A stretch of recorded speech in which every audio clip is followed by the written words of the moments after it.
Semoga yang subscribe diberikan rezeki melimpah dari jalan tak terduga.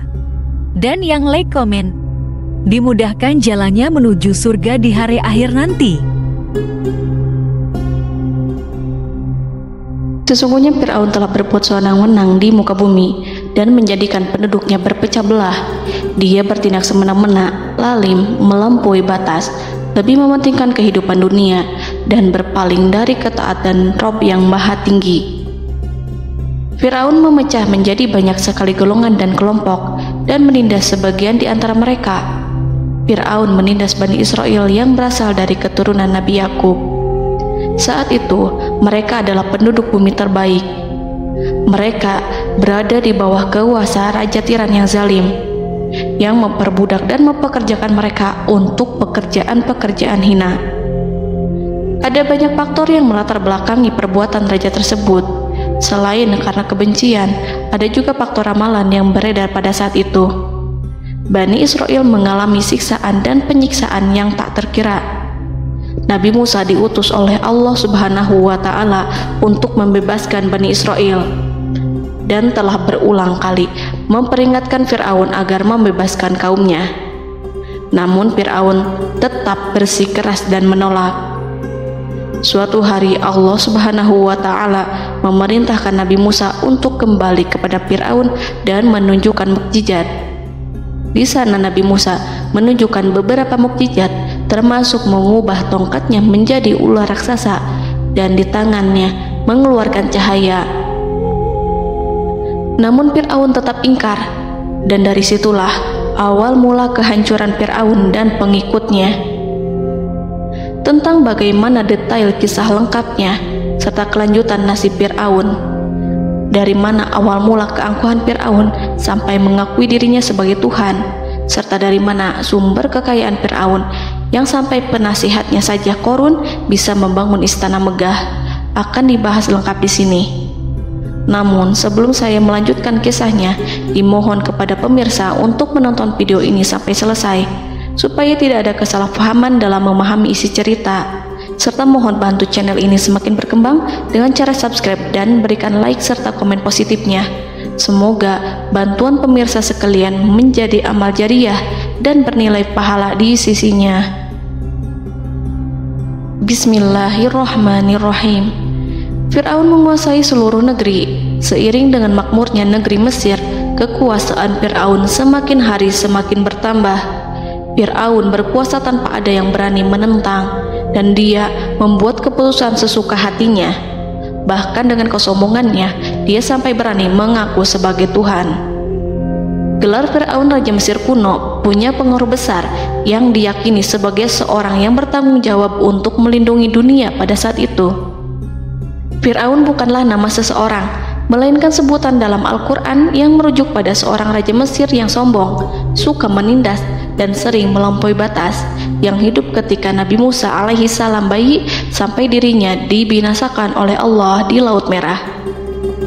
Fir'aun merupakan sebuah gelar bagi raja-raja Mesir yang muncul di era New Kingdom. Pendapat Syekh Abdurrahman As-Sadi mengatakan bahwa Fir'aun merupakan gelar yang diberikan kepada raja-raja Mesir sebagaimana Raja Babil disebut Namrud, Raja Habasyah disebut An-Najasyi, Raja Yaman disebut Al-Qil, atau Raja Persia yang disebut Kisra, penguasa Roma yang dijuluki Kaisar. Sebutan Fir'aun dalam Al-Quran ini menjurus pada Raja Mesir yang hidup pada tahun 1527 sampai 1407 sebelum Masehi. Fir'aun dikhususkan untuk menyebut penguasa Mesir yang membangkang dan tidak beriman kepada Allah Subhanahu wa Ta'ala, sedangkan yang beriman kepadanya dikenal dengan nama Malik, yang saat itu hidup di zaman Nabi Yusuf alaihi salam.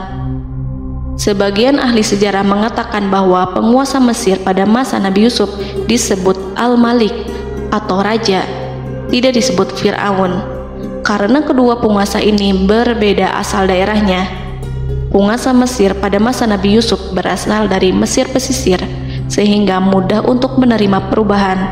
Sedangkan Fir'aun pada masa Nabi Musa berasal dari pedalaman Mesir yang mempunyai watak dan karakter keras serta kolot. dan tidak mudah menerima orang-orang di luar kalangan mereka. Dari keterangan di atas dipahami kenapa penguasa Raja Mesir pada masa Nabi Yusuf percaya kepada Nabi Yusuf dan mengikuti agama Nabi Yusuf, yaitu Islam, kemudian diikuti oleh rakyatnya. Sebagian ahli sejarah menyamakan Fir'aun dengan Mas'ab ibnu Royan. Ada pula yang menyatakan bahwa Fir'aun anaknya Walid ibnu Mas'ab ibnu Royan dari salah satu kaum Ad. Para Fir'aun Mesir kuno memperoleh kekayaan dan membangun kerajaan mereka yang megah melalui berbagai sumber. Beberapa sumber utama kekayaan dan pembangunan kerajaan Fir'aun adalah sumber daya alam. Mesir kuno diberkati dengan sumber daya alam yang melimpah, termasuk emas, tembaga, dan batu mulia yang ditambang dari wilayah gurun dan lembah. Sungai Nil juga menyediakan tanah yang subur untuk pertanian yang menjadi dasar ekonomi Mesir kuno. Air yang sangat penting ini memungkinkan kota-kota tumbuh di tengah gurun. Lonjakan air dan nutrisi itu mengubah lembah Nil menjadi tanah pertanian yang produktif. Menurut Organisasi Pangan dan Pertanian PBB, petani Mesir kuno adalah salah satu kelompok pertama yang melakukan pertanian dalam skala besar, menanam tanaman makanan seperti gandum, serta tanaman industri seperti rami untuk membuat pakaian. Sungai Nil mengalir ke utara sejauh 4.160 mil dari Timur Tengah Afrika ke Laut Tengah, yang memberikan Mesir kuno tanah subur dan air untuk irigasi.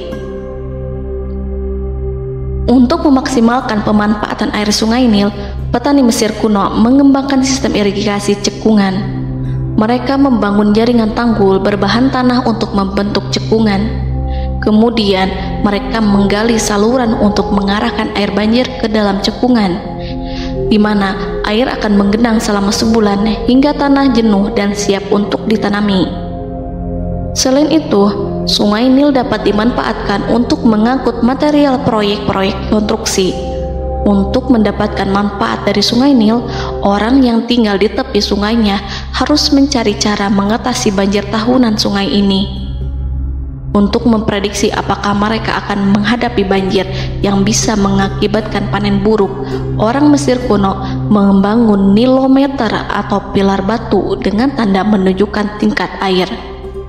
Mereka mengembangkan keterampilan dan teknologi baru dari pertanian hingga pembuatan perahu dan kapal. Sungai Nil juga merupakan rute transportasi penting karena memainkan peran sentral dalam peradaban Mesir kuno. Orang Mesir menjadi ahli dalam membangun perahu dan kapal untuk mengangkut berbagai barang, termasuk ternak, sayuran, ikan, roti, dan kayu. Mesir kuno memiliki perdagangan yang berkembang dengan wilayah Afrika Timur dan Tengah serta Mediterania Timur. Perdagangan ini tidak hanya mencakup barang-barang mewah, tetapi juga bahan pangan dan bahan baku. Fir'aun juga memiliki semua tanah di Mesir dan mengumpulkan pajak dari rakyatnya. Raja Fir'aun juga memperlakukan rakyat dengan kejam tanpa belas kasihan. Ia memeras pajak yang tinggi dan menjadikan kaum Bani Israel sebagai budak kerajaan. Mereka juga menerima upeti dari negara-negara yang dikalahkan atau ingin menjaga hubungan baik dengan Mesir. Bahkan Fir'aun juga memiliki proyek konstruksi untuk membangun struktur megah seperti piramida, kuil, dan monumen yang tidak hanya menunjukkan kekuasaan dan kekayaan mereka, tetapi juga berfungsi sebagai pusat administrasi dan agama. Proyek-proyek ini seringkali menggunakan tenaga kerja dari rakyat yang bekerja selama musim banjir.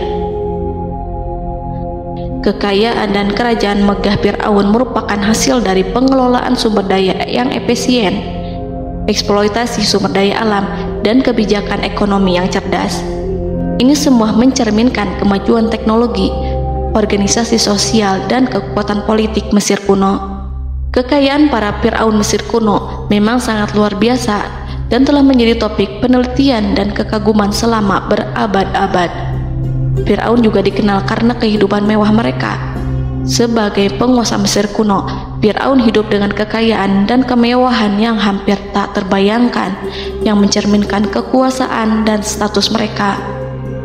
Mereka menghiasi diri mereka dengan aksesoris yang rumit dan gemerlap, serta mengenakan simbol otoritas dan kekuasaan tradisional.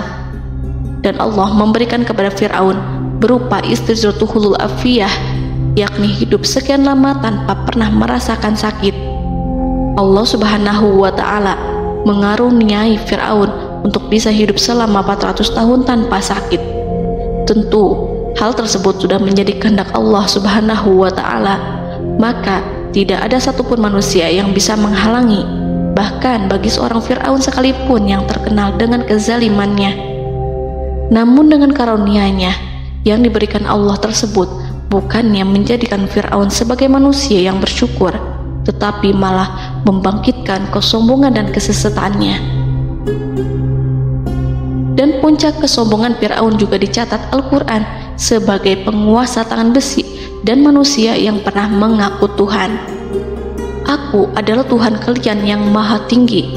Quran Surat An-Najiat ayat 24.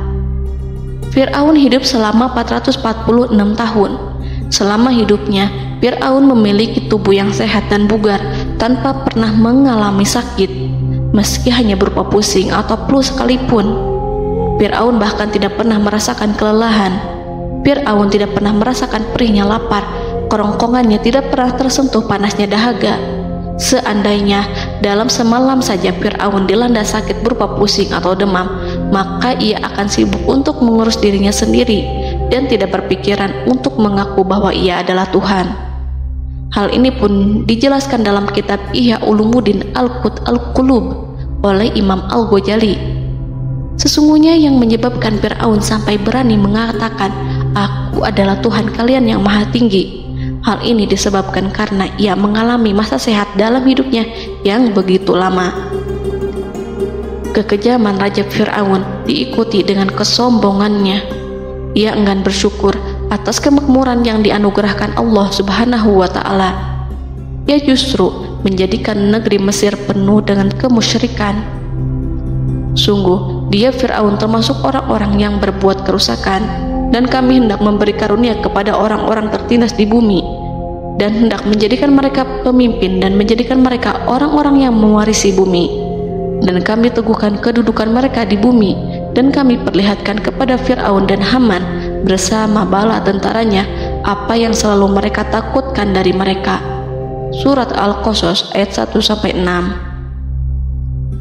Haman yang merupakan penasihat dan sekaligus pelaksana proyek pembangunan menara untuk Fir'aun yang ikut berkontribusi dalam kesesatan Fir'aun, dan dia juga yang menjadi aktor utama atas kezaliman Fir'aun yang nantinya memberikan nasihat kepada Fir'aun dan mendorongnya untuk menolak ajaran Nabi Musa alaihi salam. Faktor yang mendorong Fir'aun melakukan tindakan keji ini adalah Bani Israel yang mempelajari suatu hal yang mereka riwayatkan dari Ibrahim, bahwa suatu saat nanti akan lahir seorang anak Bani Israel yang akan menghancurkan kekuasaan Raja Mesir. Berita gembira ini terjadi saat insiden antara Sarah, istri Nabi Ibrahim alaihissalam, dengan Raja Mesir yang saat itu berniat jahat terhadap Sarah. Namun Allah menjaganya. Berita gembira ini santer terdengar di antara Bani Israel. Kaum Kipti juga membicarakan berita ini, hingga sampailah juga ke telinga Fir'aun. Sebagian amir dan orang-orang dekat Fir'aun menyampaikan hal itu kepadanya saat tengah berbincang pada malam hari. Waktu itu Fir'aun langsung menginstruksikan untuk membunuh seluruh anak laki-laki Bani Israel untuk mengantisipasi kelahiran anak yang dimaksud. Tapi apa boleh buat, kewaspadaan sama sekali tidak bisa menghindari takdir. Suatu ketika Fir'aun bermimpi seakan-akan api datang dari arah Baitul Maqdis lalu membakar semua rumah Mesir dan seluruh kaum Kipti. Namun api tersebut tidak membahayakan Bani Israel. Saat bangun, Fir'aun merasa takut oleh mimpi itu. Ia kemudian mengumpulkan seluruh paranormal dan tukang sihir. Fir'aun bertanya kepada mereka terkait mimpi itu. Mereka berkata, akan lahir seorang bayi laki-laki dari kalangan Bani Israel yang akan menghancurkan penduduk Mesir. Sebab itulah Fir'aun memerintahkan untuk membunuh anak laki-laki dan membiarkan hidup anak perempuan. Fir'aun sangat mewaspadai agar Musa tidak lahir, hingga menunjuk sejumlah laki-laki dan dukun beranak berpatroli memeriksa para wanita hamil dan mendata waktu kelahiran mereka. Jika ada yang melahirkan anak laki-laki, si bayi langsung disembelih oleh para algojo seketika itu juga. Allah berfirman, "Kami mengilhamkan kepada ibu Musa, susuilah dia Musa. Jika engkau khawatir atas keselamatannya, hanyutkanlah dia ke sungai Nil dalam sebuah peti yang mengapung. Janganlah engkau takut dan janganlah pula bersedih. Sesungguhnya kami pastikan mengembalikan kepadamu dan menjadikan sebagai salah seorang rasul." Surat Al-Qasas ayat 7. Pada saat itu, ibu Musa yang bernama Ayarika, ada juga yang menyebut Ayah Zakat, merasakan kesedihan yang amat dalam dan sudah mengantisipasi sejak pertama kali mengandung Musa. Kehamilannya ini memang tidak terlihat. Harun lahir pada tahun ketika hukuman mati bagi lelaki tidak berlaku, sementara Musa lahir pada tahun di mana bayi laki-laki harus dibunuh. Saat melahirkan, ibunya mendapat ilham agar Musa kecil diletakkan di dalam peti yang diikat dengan tali. Rumahnya tepat di hulu sungai Nil. Ia menyusui Musa, kemudian ketika khawatir pada seseorang, ia meletakkan Musa di peti itu, lalu dilepaskannya ke lautan, sementara talinya tetap dipegang. Setelah semua orang pergi, ia tarik kembali peti itu. Namun suatu hari, ibu Musa melepaskan peti itu, tetapi dia lupa tidak mengikatnya dengan tali, sehingga peti berisi Musa kecil itu hanyut bersama aliran sungai Nil hingga melintas tepat di depan istana Fir'aun. Selir-selir Fir'aun itu memungut peti dalam kondisi tertutup rapat. Mereka tidak berani membukanya. Peti itu kemudian diletakkan di depan istri Fir'aun, Asiyah binti Muzahim. Ada pendapat yang mengatakan bahwa Asiyah berasal dari Bani Israel dari keturunan Musa. Saat membuka penutup peti dan menyingkap tirai penutupnya, Asiyah melihat wajah Musa kecil memancarkan sinar-sinar nubuah kemuliaan. Begitu melihatnya, Asiyah langsung jatuh hati dan sangat mencintainya. Saat Fir'aun tiba, ia berseru, "Apa ini?" Kemudian ia memerintahkan untuk menyembelihnya, tetapi sang istri meminta agar bayi tersebut diberikan kepadanya. Sang istri berkata, "Dia adalah penyejuk mata hati bagiku dan bagimu." Fir'aun menimpali, "Iya, bagimu, tapi bagiku tidak. Aku tidak memerlukan bayi itu." Petaka memang selaras dengan tutur kata. Kata-kata istri Fir'aun, mudah-mudahan dia bermanfaat kepada kita. Allah memberikan manfaat yang ia harapkan.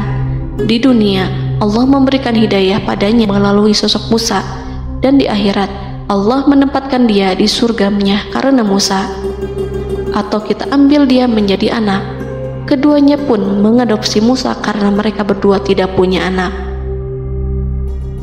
Perkataan Asiyah ini diabadikan dalam Al-Quran surat Al-Qasas ayat 9. Dan berkatalah istri Fir'aun, "Ia adalah penyejuk mata hati bagiku dan bagimu.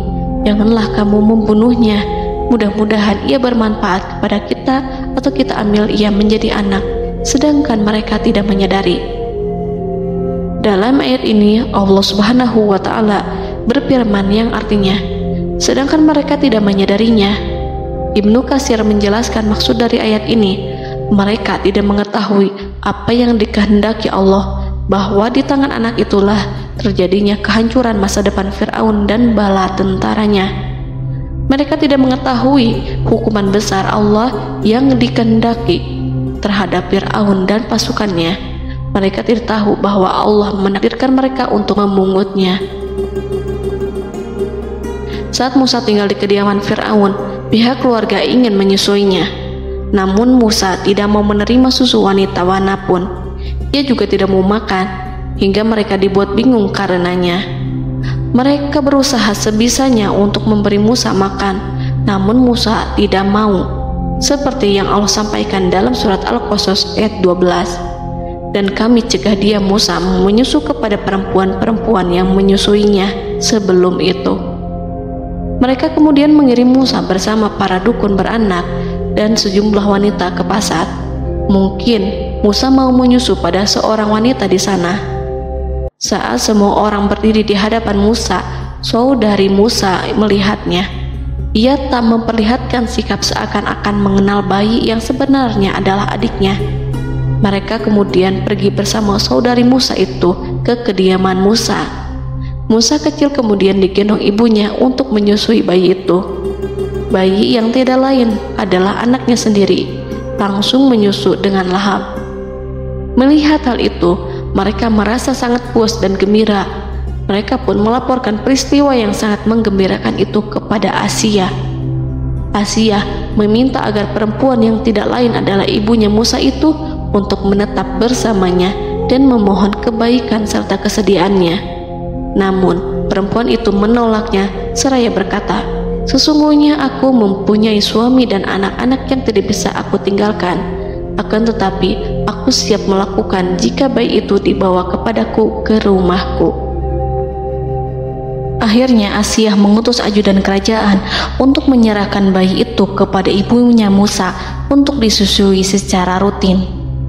Asia kemudian memberikan berbagai macam fasilitas kepada ibu Musa berupa biaya nafkah sehari-hari, pakaian-pakaian bagus, dan beberapa hadiah istimewa yang lainnya sebagai kompensasi upah menyusui bayi itu. Akhirnya Musa kecil kembali ke pangkuan ibunya dan berada di bawah asuhannya. Allah telah menyatukan kembali bayi yang bernama Musa itu dengan ibunya sendiri. Fir'aun tidak akan menyangka jika Allah telah mempersiapkan sesuatu yang besar lewat kehadiran Musa kecil di kerajaannya. Sang raja bengis lagi terpedaya oleh banyaknya pasukan yang dimiliki, kekuasaan dan luasnya kerajaan yang maha agung yang tak terkalahkan dan takdirnya tak bisa ditentang. Allah telah memutuskan bahwa bayi itu yang dia dan pengikutnya waspadai keberadaannya itu hingga dengan bengis membunuh banyak sekali nyawa yang tak terhitung jumlahnya. Padahal anak tersebut justru tumbuh dewasa di kediamannya, di atas kasurnya, memakan makanannya dan meminum yang ada di rumahnya. Fir'aun sendiri justru mengadopsi dan merawat serta mengasuhnya tanpa menyadari rahasia besar di balik itu. Anak itu yang membuatnya binasa di dunia dan akhirat karena menentang kebenaran yang nyata yang ia sampaikan kepadanya. Nabi Musa tumbuh dan hidup sebagai salah seorang dari keluarga kerajaan hingga mencapai usia dewasanya, di mana ia memperoleh asuhan dan pendidikan sesuai dengan tradisi istana. Allah Subhanahu wa Ta'ala mengaruniakannya hikmah dan pengetahuan sebagai persiapan tugas kenabian dan risalah yang diwahyukan kepadanya. Musa tumbuh menjadi seorang pemuda yang mempunyai fisik dan akhlak yang kuat. Allah anugerahkan kepada Musa kesempurnaan tubuh dan kekuatan jasmani. Musa juga menyadari bahwa dia hanyalah anak angkat, tidak setetes pun darah Fir'aun mengalir padanya, dan bahwa ia keturunan Bani Israel yang ditindas dan diperlakukan sewenang-wenang oleh Fir'aun dan kaumnya. Maka dia berjanji kepada dirinya sendiri akan menjadi pembela bagi kaum-kaum yang lemah yang tertindas. Kekuatan fisik Nabi Musa memang tidak bisa diragukan. Itu terbukti pada saat Nabi Musa mampu mengangkat batu penutup sumur seorang diri, padahal batu itu hanya bisa diangkat oleh 10 orang laki-laki. Peristiwa kedua saat perkelahian antara Bani Israel dan orang Kipti atau kaumnya Fir'aun, suku asli Mesir. Saat orang Israel meminta pertolongan kepada Musa untuk mengalahkan orang Kipti, Musa menghampiri orang Kipti tersebut. Dengan tangan terkepal, Musa meninju orang Kipti dan matilah musuhnya itu. Orang Kipti hanya mati karena pukulan itu. Musa tidak sengaja dan tidak bermaksud untuk membunuh orang Kipti. Musa hanya berniat membuatnya jera. Dan karena peristiwa itulah Nabi Musa pergi meninggalkan Mesir karena Musa takut terhadap Fir'aun dan tentaranya yang akan membunuhnya. Karena jika mereka tahu bahwa Musa membunuh orang Kipti demi membela salah seorang Bani Israel, akan membuat Fir'aun dan pengikutnya mencurigai bahwa Musa memang berasal dari Bani Israel, dan pada akhirnya akan memicu sebuah permasalahan besar. Dan pada waktu yang sudah ditentukan oleh Allah, sekitar 10 tahun Nabi Musa meninggalkan Mesir. Pada akhirnya Allah mengamanahkan dia sebagai seorang Rasul. Allah anugerahkan kepadanya hikmah kenabian dan pengetahuan di usia 40 tahun. Allah perintahkan Musa kembali ke Mesir untuk menghadapi Fir'aun dan mengajak dia mengakui Tuhan semesta alam. Tugas ini penuh dengan bahaya, mungkin bisa membuat Musa kehilangan nyawa, tetapi menuruti perintah Allah itu mutlak baginya. Ditemani oleh saudaranya Harun untuk membantunya membenarkan perkataannya. Lidah Musa cedal karena bara api yang pernah diletakkan di lidahnya saat Fir'aun hendak menguji akalnya setelah menarik jingat Fir'aun hingga berdarah. Fir'aun bermaksud untuk membunuhnya. Asiyah mengkhawatirkan Musa lalu berkata, dia masih kecil. Fir'aun kemudian menguji Musa dengan meletakkan buah dan bara api di hadapannya. Musa kecil hendak bermaksud meraih buah-buahan, tetapi tangannya dialihkan oleh malaikat. Lalu Musa mengambil bara api dan ia letakkan di lidahnya. Lidahnya cedal karena bara api ini. Musa meminta kepada Allah agar kekakuan yang ada di lidahnya dihilangkan sebagian, sebatas agar kata-katanya bisa dipahami, dan tidak meminta untuk dihilangkan secara total, karena para rasul hanya meminta sebatas yang diperlukan.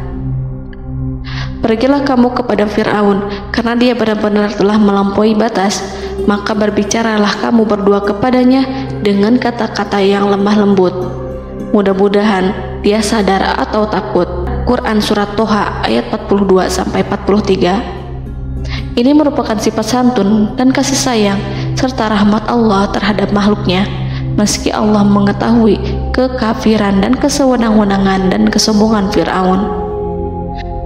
Bersama Harun, Musa mendatangi Fir'aun setelah menemui beberapa rintangan yang lazim ketika akan menemui raja pada waktu itu. Pertemuan Musa dan Harun juga dihadiri oleh beberapa anggota pemerintahan dan penasihat. Bertanyalah Fir'aun kepada mereka berdua, siapakah kalian berdua ini?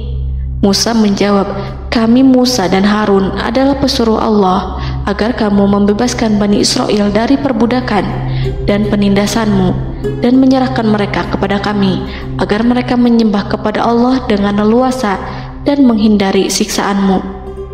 Fir'aun segera mengenal Musa dan berkata kepadanya, bukankah engkau Musa yang sudah kami asuh sejak bayimu dan kami asuh dalam istana sampai usia remajamu dan mendapat pendidikan serta pengajaran yang menjadikan engkau pandai?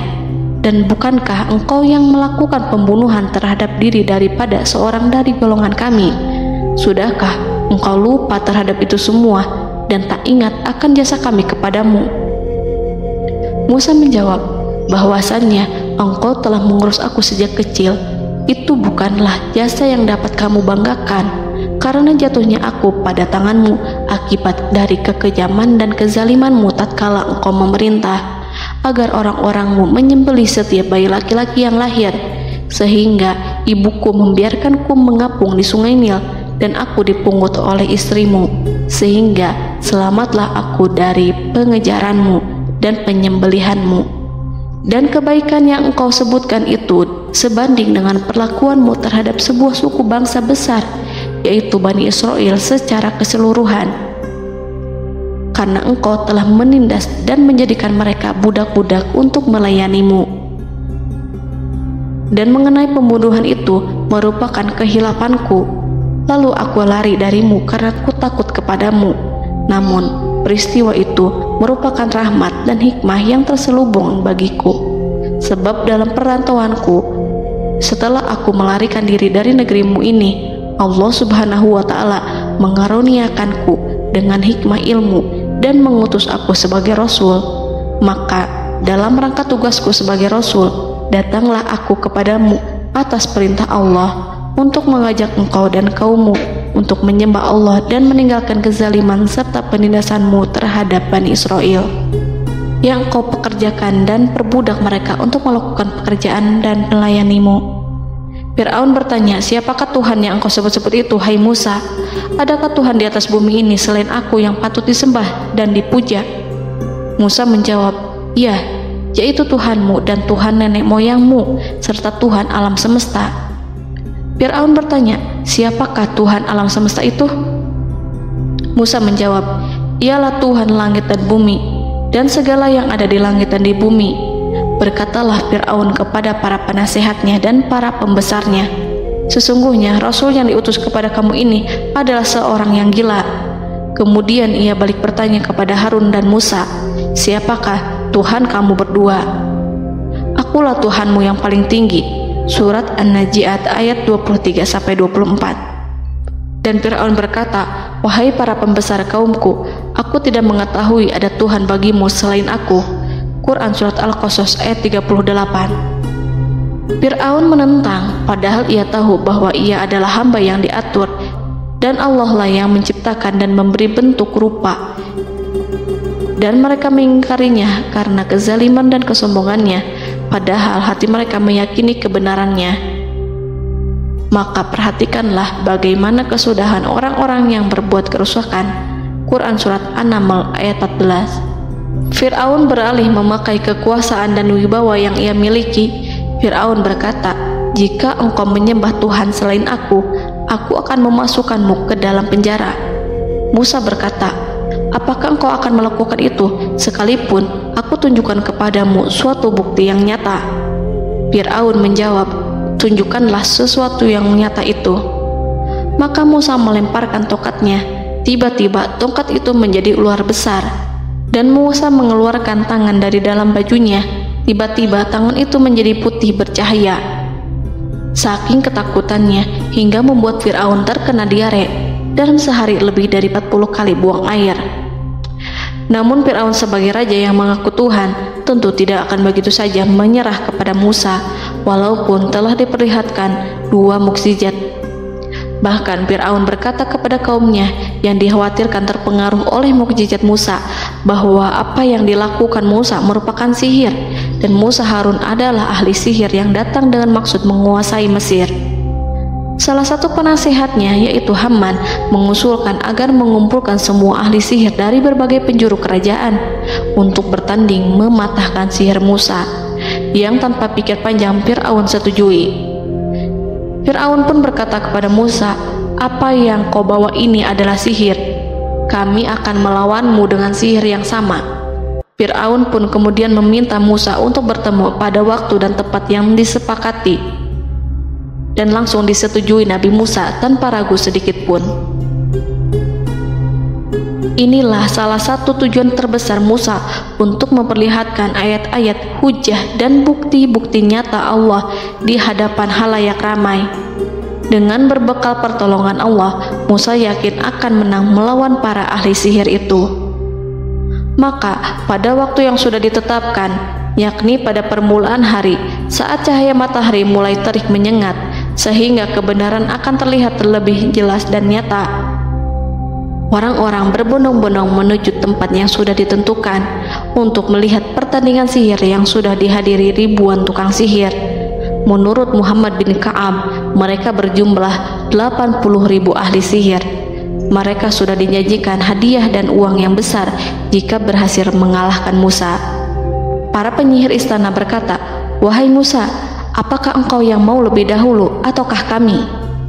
Musa menjawab, silahkan kalian lebih dahulu. Maka ketika tali-tali dan tongkat-tongkat ahli sihir dilemparkan, tiba-tiba berubah menjadi seakan-akan ia merayap cepat karena sihir mereka. Ada rasa takut yang menyelimuti hati Musa, takut jika orang-orang terkena fitnah sihir dan tipu daya mereka. Namun Allah langsung menguatkan Musa dan berkata yang diabadikan dalam Quran Surat Toha ayat 65-69, janganlah engkau takut, sungguh engkaulah yang unggul, dan lemparkanlah apa yang ada di tangan kananmu, niscaya ia akan membuat. Apa yang mereka buat itu hanyalah tipu daya tukang sihir belaka, dan tidak akan menang tukang sihir itu dari manapun ia datang. Saat Musa melemparkan tongkat, tongkat itu berubah menjadi ular besar yang memiliki kaki, berleher besar, dan bentuk yang menakutkan, hingga semua orang lari dan menjauh. Ular itu kemudian menelan tali-tali para tukang sihir dengan satu persatu dengan gerakan super cepat. Semua orang melihatnya dengan penuh keheranan, sementara para tukang sihir mereka tercengang dan bingung kala melihatnya. Mereka melihat sesuatu yang sama sekali tidak pernah terlintas di benaknya dan juga berada di luar bidang yang mereka kuasai. Saat itulah mereka tahu pasti bahwa yang mereka lihat itu bukanlah sihir, sulap, khayalan ilusi ataupun kebohongan semata, tetapi sebuah kebenaran yang hanya bisa dilakukan oleh Yang Maha Benar, yang mengutus mukjizat tersebut dengan benar. Allah menyingkap tabir kelalaian dari hati mereka, menyinarinya dengan petunjuk yang Ia ciptakan, dan menyingkirkan gumpalan keras di hatinya. Mereka segera bertaubat dan tunduk sujud kepadanya. Dengan lantang mereka mengatakan kepada semua yang hadir tanpa memperdulikan hukuman ataupun siksaan apapun, "Kami beriman kepada Rob seluruh alam, yaitu Tuhannya Musa dan Harun." Fir'aun yang congkak dan sombong tentu sangat marah dengan apa yang disaksikannya itu. Ketika melihat ahli-ahli sihirnya begitu cepat menyerah dan mengakui kekalahan kepada Musa, bahkan menyatakan beriman kepada Tuhan Musa dan Harun. Tindakan itu dianggapnya sebagai pelanggaran terhadap kekuasaannya dan penentangan terhadap ketuhanannya, dan merupakan tamparan bagi kewibawaannya. Fir'aun berkata kepada mereka, "Apakah kalian telah beriman kepada Musa sebelum aku memberi izin? Kenapa kalian tidak terlebih dahulu bermusyawarah kepadaku sebelum melakukan tindakan keji di hadapan rakyatku ini? Dia itu pemimpinmu yang mengajarkanmu sihir, dan bukankah ini adalah persengkongkolanmu terhadapku? Musa dapat mengalahkan kamu sebab ia mungkin merupakan guru dan pembesar yang mengajari sihir kepadamu, dan kamu telah mengaturnya, dan sandiwaramu ini tak akan kubiarkan. Akan kupotong tangan dan kakimu secara bersilang, dan sungguh aku akan salib kamu pada pangkal pohon kurma sebagai balasan dan hukuman atas pengkhianatanmu ini."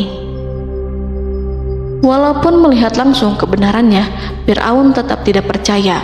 Dia tidak suka keyakinan para penyihir terhadap Musa.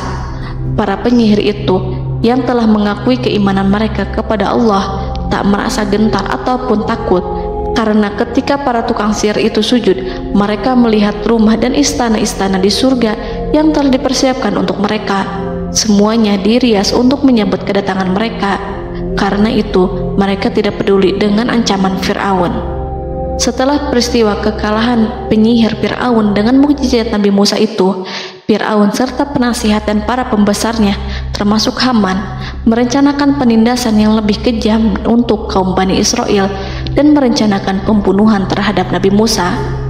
Fir'aun khawatir jika gerakan Musa tidak dipatahkan akan mengancam kerajaan dan kewibawaannya yang mengaku sebagai Tuhan.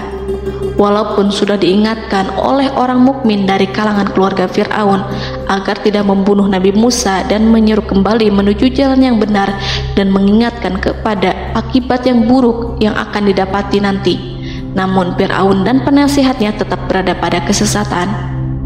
Sebagai balasannya, Allah menghukum Fir'aun dan penduduknya dengan kekeringan dan penyakit yang bertahun-tahun karena menolak Rasulnya. Mereka dilanda banjir bandang, darah yang bercampur dengan seluruh air yang ada. Setiap kali mereka akan mengambil air, baik air sumur ataupun air sungai Nil, pasti akan berubah menjadi darah segar. Serbuan belalang pun tidak bisa mereka hindari. Belalang menghinggapi tanaman hingga tak menyisakan satupun buah, daun ataupun rumput. Serangan hama dan wabah katak juga mengerumuni mereka hingga berjatuhan di makanan, wadah-wadah, sampai-sampai ketika ada yang membuka mulut untuk makan ataupun minum, pasti ada katak yang jatuh di situ. Semua hukuman itu hanya menimpa Fir'aun dan pengikutnya, sama sekali tidak menimpa Nabi Musa dan Bani Israel. Namun mereka tidak belajar ataupun berubah, mereka tetap saja kafir dan hanyut dalam kejahatan. Setiap kali Allah timpakan hukuman kepada Fir'aun dan pengikutnya, mereka bersumpah dan berjanji kepada Musa untuk beriman. Namun ketika hukuman itu dihilangkan, mereka ingkar janji, berpaling dan kembali kepada keburukan seperti sedia kala. Dari semua penderitaan ini, Allah perintahkan Musa membawa pengikutnya keluar dari Mesir, memulai perjalanan berbahaya antara hidup dan mati. Setelah mengetahui keberangkatan Nabi Musa dan Bani Israel, Fir'aun bersama tentaranya bergerak untuk membantai mereka. Dengan pasukan besar yang berjumlah lebih dari 1.600.000 personil, ditambah 100.000 ekor kuda berwarna hitam legam, Fir'aun berhasil mengejar rombongan Nabi Musa yang saat itu berjumlah 600.000 prajurit di pantai Laut Merah saat matahari terbit. Pasukan Fir'aun mengepung mereka dari semua arah. Di belakang mereka ada tentara Fir'aun yang kejam, sementara di hadapan mereka Laut Merah yang membentang luas. Kala situasi kian genting dan Fir'aun beserta seluruh pasukannya mendekat dengan kesungguhan hati, diperkuat dan persenjataan, juga dengan amarah dan kedengkian, penglihatan tidak menetap mengarah ke suatu tujuan, dan hati naik menyesak sampai ke tenggorokan.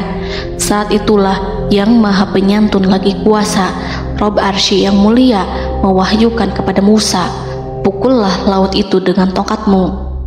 Maka tatkala Musa memukulkan tongkatnya ke lautan, laut itu pun terbelah. Air lautan berdiri tegak laksana gunung yang terbelah oleh kuasa yang maha agung, yang bersumber dari zat yang mengatakan kepada sesuatu, "Jadilah," maka jadilah sesuatu itu. Allah memerintahkan angin barat untuk menyapu kerikil-kerikil hitam lautan, hingga dasar lautan berubah menjadi tanah yang kering, yang tidak melekat pada kaki-kaki kuda dan hewan. Allah memerintahkan Musa untuk melintas bersama kaumnya. Mereka segera turun melintas dengan senang. Mereka menyaksikan sebuah hal yang membuat mata tercengang dan memberikan petunjuk pada hati orang-orang yang mukmin. Setelah Musa bersama kaumnya melintas secara keseluruhan dan keluar dari lautan, saat itulah pasukan garis depan Fir'aun baru masuk. Saat itu Musa bermaksud memukulkan tongkat ke lautan agar kondisi laut kembali seperti sedia kala, agar Fir'aun dan pasukannya tidak bisa mengejar. Tapi Allah yang Maha Kuasa dan pemilik keluhuran memerintahkan agar lautan tetap dibiarkan seperti itu, seperti yang ia firmankan. Saat Musa membiarkan lautan dalam kondisi terbelah dan Fir'aun tiba di tepi pantai, ia melihat sesuatu yang dahsyat.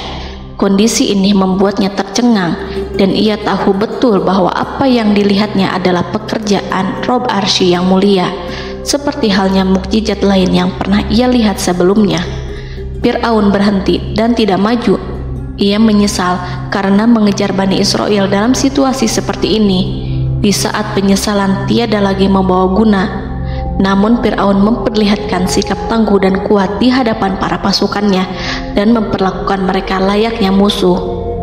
Jiwa kafir dan watak Fir'aun mendorong dirinya mengatakan kepada kaum yang ia perdaya hingga patuh dan mengikuti kebatilannya, "Lihatlah bagaimana lautan ini terbelah agar aku bisa mengejar budak-budakku yang melarikan diri dari kekuasaanku, menyimpang dari ketaatanku dan meninggalkan negeriku." Fir'aun bersembunyi di barisan belakang dengan harapan ia bisa selamat, tapi mustahil ia bisa selamat. Fir'aun terlihat maju mundur. Dan pada kesempatan itu, Jibril menampakkan diri dalam wujud seorang penunggang kuda perawan, lalu melintas di hadapan kuda jantan yang ditunggangi oleh Fir'aun. Kuda yang ditunggangi Fir'aun meringik menghampiri kuda yang ditunggangi Jibril. Fir'aun kemudian masuk ke dalam lautan hingga mendahului kuda dengan tangkas dan cepat. Fir'aun tidak menghindari mara bahaya dari dirinya ataupun mendatangkan manfaat. Mereka segera menyusul hingga semuanya berada di lautan. Setelah bagian depan hendak mencapai tepi, Allah memerintahkan Musa melalui wahyu untuk memukul lautan dengan tongkat. Musa memukul lautan dengan tongkat. Lautan kembali menyatu seperti sedia kala dan menenggelamkan mereka semua. Tak seorang pun yang selamat. Allah menggambarkan tentang bagaimana Fir'aun didengkot orang-orang kafir Kipti tenggelam. Gelombang besar sesekali turun dan sesekali naik membawa Fir'aun.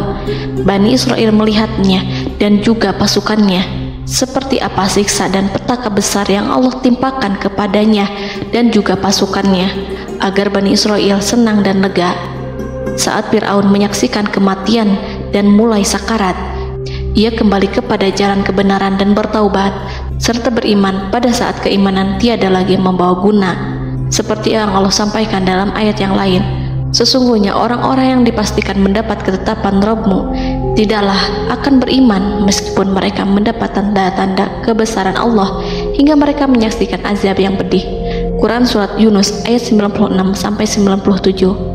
Seperti itulah Musa mendoakan keburukan pada Fir'aun dan golongannya agar harta benda mereka dibinasakan, hati mereka diikat sehingga mereka tidak akan beriman hingga melihat siksaan yang pedih, yaitu ketika keimanan tidak ada lagi membawa guna bagi mereka, sekaligus sebagai penyesalan bagi mereka.